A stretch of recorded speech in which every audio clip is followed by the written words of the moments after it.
Hi trainees and welcome back to the channel. I hope you guys are doing super well and studying properly for your exams.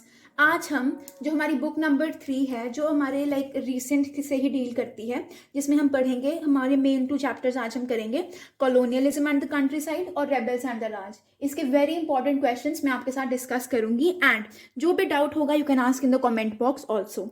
ठीक है, सो इस chapter में जो colonialism and the country side है ना, इसमें main आपको क्या करना है, आपको संथल्स के बारे में एंड एक तो हमने संथल्स के बारे में पढ़ना है एंड दूसरे कौन से पहाड़ियाज के बारे में पढ़ना है अच्छे से।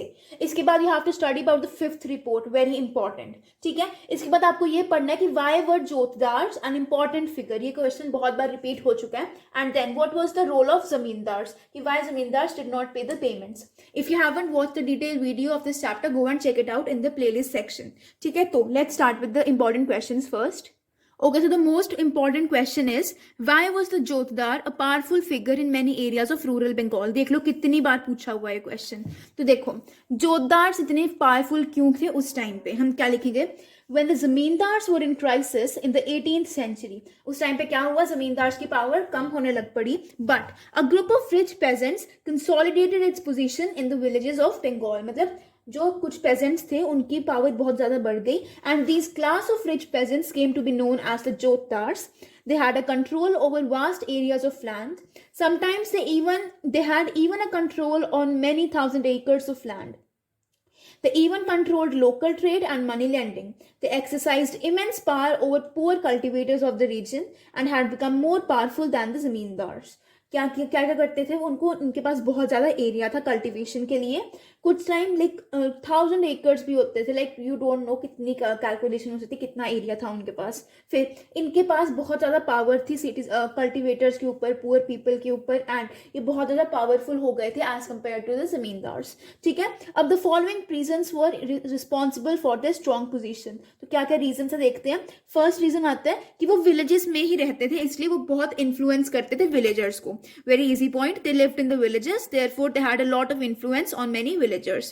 Second, they opposed the efforts of the zamindars to increase the jama of the village. जमा क्या होता है, टैक्स। वो जमींदार मांगते थे ना, टैक्स बोलते थे कि बढ़ाओ बढ़ाओ, तो जो ये जोतदार होते थे ये इन सबको अपोज करते थे, बोलते थे नहीं ये टैक्सेस नहीं बढ़ सकते। ठीक है, इसके बाद they mobilised riots to deliberately delay payments of revenue to जमींदार।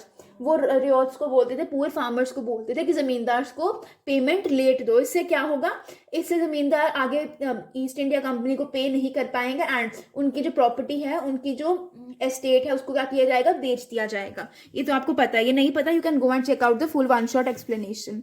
फिर और क्या है, they controlled the local trade and money lending and they had a control over several areas of land. They even purchased land when the estates of zamindar were being auctioned for failure to make payment of the revenue. क्योंकि वो आपको मैंने जैसे बताया कि वो उन्हीं estates को ले लेते थे जो जमींदार जिनका रेंट वगैरह, जिनका टैक्स वगैरह पे नहीं कर पाते थे। क्लियर। इसके बाद इंपॉर्टेंट क्वेश्चन आता है, how did the zamindars manage to retain control over their zamindaris, कि कैसे वो क्या करते थे जिससे उनकी जमींदारी छीनी ना जाए। ठीक है, so the zamindars adopted various means and measures to establish their control on their zamindaris. तो वो क्या करते थे, सबसे पहले वो करते थे fictitious sale of land. When a part of their estate was auctioned, their men bought the property by giving higher bids than the others. क्या करते थे जब उनकी, चलो मैं पूरा पहले पढ़ देती हूँ। इसके बाद later on they refuse to pay up the purchase money due to which the estate was again auctioned. The same process of purchase was repeated. At last the state felt exhausted and sold the estate at a low price again to the जमींदार।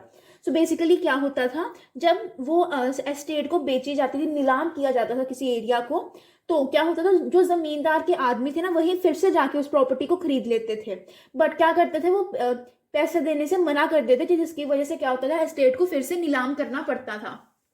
ऐसा करते करते ये process बहुत बार repeat होती थी and at the end क्या होता था, पैसा सारा एग्जॉस्ट हो जाता था एंड जो हमारी ईस्ट इंडिया कंपनी थी वो फिर से उस एस्टेट को कहाँ पे बेच देती है, उसी जमींदार को बेच देती थी एट अ लो प्राइस। ठीक है, इससे पैसे भी कम लगते थे एंड प्रॉपर खर्चा वगैरह जो भी होता था हो जाता था। ये हो गया फर्स्ट पॉइंट। सेकेंड पॉइंट आता है, They created hurdles in the possession of the land if anyone from outside the zamindari bought any estate for auction. Like वो बहुत problems create करते थे जिससे कोई खरीद ना पाए उस land को. इसके बाद they purchased some of the estates in the name of women as the property of women could not be taken over. Basically simple सी बात है कि अगर आप property women के नाम पे कर देते थे तो उस टाइम पे you can't take the property of any women, इसलिए वो अपनी estate अपनी wife या फिर mother के नाम पे कर देते थे. Last इसके बाद आता है the lathiyals of the former zamindars sometimes attacked the new buyers. lathiyals भी attack कर देते थे. And last sometimes the riots also resisted the entry of purchasers from outside. ठीक है, रियॉट्स चाहते थे कि हम एक ही जमींदार की तरफ लॉयल रहें, इसलिए वो बाकी लोगों की भी एंट्री बंद कर देते थे. क्लियर? तो गाइज इस चैप्टर के सिर्फ यही इंपॉर्टेंट क्वेश्चंस थे. If you want the detailed explanation you can go and check out the full video on YouTube only. मैंने अपलोड किया हुआ, आप देख सकते हो. एंड नोट्स वगैरह चाहिए, कोई भी रिटन नोट्स, टेस्ट सीरीज जो भी चाहिए, you can message me on Instagram. Do follow me on Instagram. The ID is preni.mentor.